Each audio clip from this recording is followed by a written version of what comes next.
Romain Gary, avec qui j'étais très amie, m'avait donné un petit éléphant en bois ou en corne. Et quand il s'est suicidé, je l'ai perdu. Mais le jour même, le jour même, je le cherche comme ça, disparu. Éric Nussborn, responsable de la collection des anciens bijoux Cartier, joue les Sherlock Holmes à travers le monde pour retrouver les pièces les plus belles de ces 150 dernières années, ayant appartenu aux Altesses royales, aux riches héritières ou aux actrices les plus célèbres.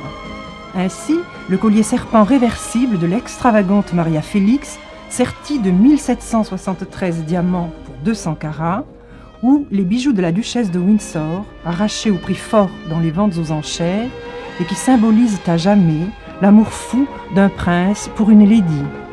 Le bijou le plus extraordinaire est certainement la panthère. C'est une panthère en 3 dimensions, a les yeux en diamant jonquille. Sa peau est dessinée avec des brillants et des taches saphir.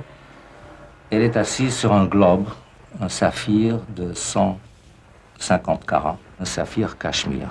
Donc la catégorie des saphirs la plus recherchée. Est-ce qu'on peut vous demander le prix en francs français de ce bijou ? Environ 6 millions de francs. Est-ce qu'il arrive qu'ici, chez Cartier, on travaille avec de fausses pierres, des pierres de synthèse ? Naturellement pas. Ça, c'est notre grande angoisse de voir des pierres synthétiques. Par contre, il est arrivé dans un cas très particulier où on nous a demandé une pierre synthétique, en l'occurrence un strontium titanate, qui est une imitation du diamant. Et ceci nous a été demandé par une cliente très connue, très particulière, Elizabeth Taylor. Elle a trouvé qu'il était utile d'avoir le bijou en faux. Mais il est arrivé par la suite très souvent qu'elle a dû retourner à Cartier New York, demander lequel des deux était le vrai pour le remettre dans le coffre. Est-ce que vous pourrez encore nous donner le nom de quelle cliente célèbre d'aujourd'hui ? Aujourd'hui, vous savez, nous sommes dans un métier de confiance, comme les banquiers, comme les médecins, comme les avocats. Peut-être, si nous nous revoyons après autres 150 ans de tradition Cartier, on pourra vous en donner des noms que vous connaissez aujourd'hui, mais que, par discrétion, nous ne divulguons pas. Confidentialité, c'est le mot fétiche des vendeurs de la place Vendôme. Dans des boutiques luxueuses et feutrées, où les services de sécurité sont omniprésents, les directeurs de vente veillent jalousement sur l'anonymat de leur clientèle au formidable compte en banque. Hantés par la peur du vol et les services du fisc, les clientes attitrées de ces grandes maisons exigent le secret. Quelques courageuses, pourtant, ont accepté d'être filmées. Je pensais à vous. Gentil. C'est vrai, c'est une joie de vous voir. Je vois que mon adoré, mon rêve, ma bague, elle est toujours là. Elle est là. Alors, vous vous souvenez, on avait parlé un jour des châtelaines. Et non seulement nous en avons parlé, mais surtout, j'aime ça. Donc, l'idée, c'était de se rapprocher un petit peu de ça, comme ça. Voilà. Je fais ça. Si on lui demande de dessiner un tout petit peu. Avez-vous une préférence? Bon, ça, c'est un petit peu trop. Donc, il vous faudrait...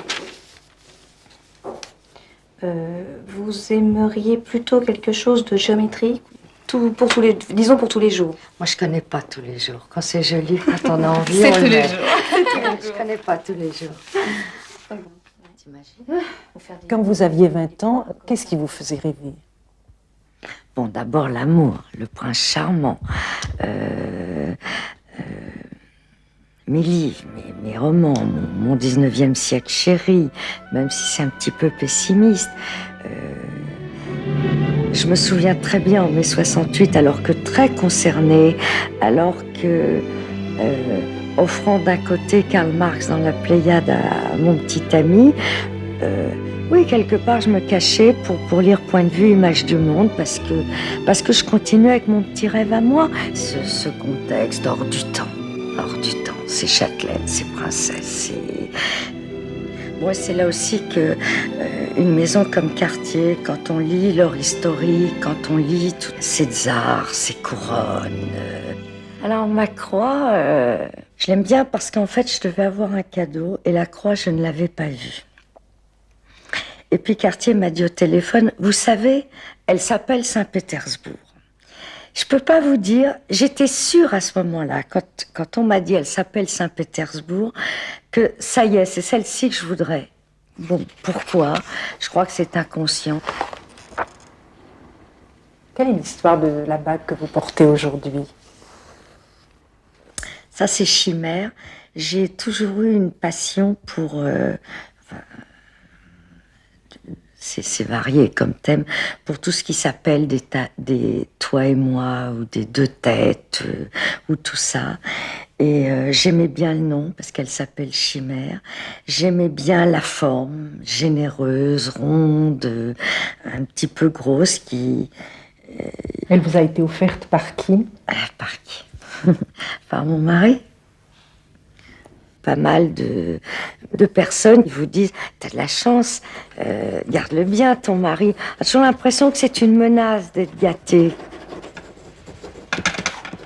Ma fille, là aussi, c'est comme les tsars. Ma fille s'appelle Rose-Laure. Et c'est un petit peu comme les bijoux, son prénom. Et on me disait « Mais tu sais, Rose, dans le temps... toutes les bonnes s'appelaient Rose, Mais moi, je savais aussi que dans Point de Vue, il y avait les Lady Rose. Je savais aussi qu'à la cathédrale Saint-Patrick de New York, il y a une petite sainte qui s'appelle Sainte Rose avec une énorme couronne de roses et elle est à tomber raide, Sainte Rose. Mon rêve, c'était un diamant rose parce que c'est magnifique, un diamant rose. Je le mets à chaque anniversaire de ma fille. Comme j'aime beaucoup le rose, si je suis habillée en rose, je le mets tout de suite. Si ma fille n'est pas là, comme c'est le collier que j'ai eu à sa naissance, ça, personne ne peut comprendre ces choses-là, parce que les bijoux, c'est aussi ça. Ça protège ou ça vous dit quelque chose. Alors là, je mets mon collier parce que je m'ennuie de ma fille. Voilà. L'idée de rentrer dans un magasin et de dire je vais m'acheter un bijou... ça n'aurait qu'une valeur sentimentale. Moi, je me serais offert un bijou à moi. Je trouverais ça d'une tristesse épouvantable. Ce que j'aime, c'est par exemple quand je porte cette bague, elle appartenait à ma grand-mère que j'adorais. Et je revois ma grand-mère la mettre, avec un peu de difficulté comme moi maintenant. Et je revois sa robe en soie verte et blanche avec des milliers de petits boutons dont il fallait fermer la bride. Et mon grand-père s'impatientant dans l'entrée en se disant on va être en retard au théâtre parce qu'il avait vu tous les rideaux de fer de tous les théâtres de Paris, il était toujours en avance. Et bon, je les revois tous les deux. Et de mon grand-père, j'ai sa chaîne de montre. Alors là aussi, moi je la mets en collier autour du cou, mais je la revois là sur lui et je me revois petite et quand je la regarde, je l'ai à la hauteur du nez.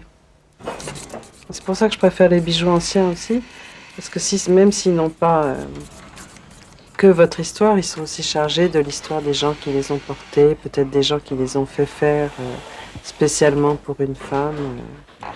Mais dans les cadeaux que les hommes jeunes ou moins jeunes devraient faire aux femmes, même un faux bijou ou un petit truc simplement avec gravé quelque chose.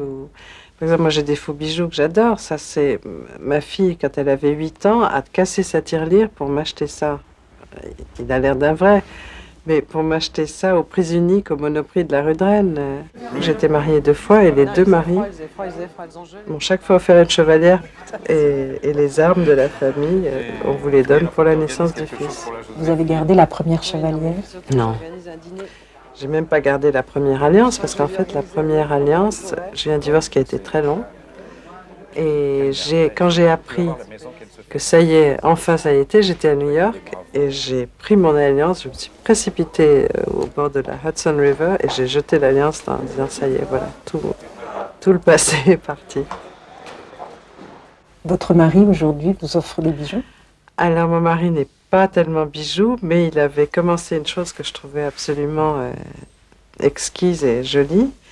C'est-à-dire qu'à notre premier anniversaire de mariage, il m'avait donné un premier bracelet, comme ça, qui était très joli, qui est toujours très joli. La deuxième année, un deuxième bracelet. Et comme ça, il doit y en avoir 13. Puisque dans 14 ans de mariage, et cette année, il m'a dit « Que veux-tu pour notre anniversaire de mariage ?» Tu vas quand même pas emporter jusque-là, enfin c'est ridicule, c'est midinette, c'est fleurs bleues, c'est absurde. Ah, j'ai dit c'est fleurs bleues, c'est absurde, c'est midinette. Tiens, j'ai commencé à les enlever les uns après les autres, je les ai jetés par la fenêtre, littéralement. Et puis quand même, je me suis dit c'est un peu idiot, j'ai couru dans la rue les ramasser, je les ai tous retrouvés, mais je ne les porterai plus jamais.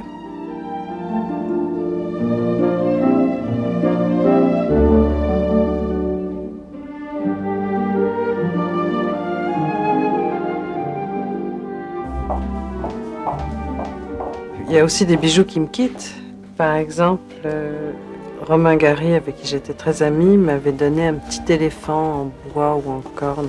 Et quand il s'est suicidé, je l'ai perdu. Mais le jour même, enfin le jour même, je le cherche comme ça, disparu. Et je ne l'ai jamais retrouvé, celui-là. Vous envisagez de les mettre à la banque, vos bijoux? Il m'est arrivé de les mettre au clou, de les mettre chez ma tante pour partir en voyage, pour rejoindre un amoureux. Pas maintenant, hein, mais dans le temps. Oui, il m'est arrivé d'y aller, ou même très souvent. Ça, c'est encore un cadeau de ma mère. Elle me l'a fait il y a très très longtemps, pour mes 50 ans, que je n'ai pas encore. Mais elle avait des perles, alors elle les a fait monter pour que ça ait l'air d'un bijou ancien. Mais c'est vrai qu'on porte beaucoup moins de bijoux importants. Mais donc, ce collier, en fait, je le porte sur une robe en t-shirt noir.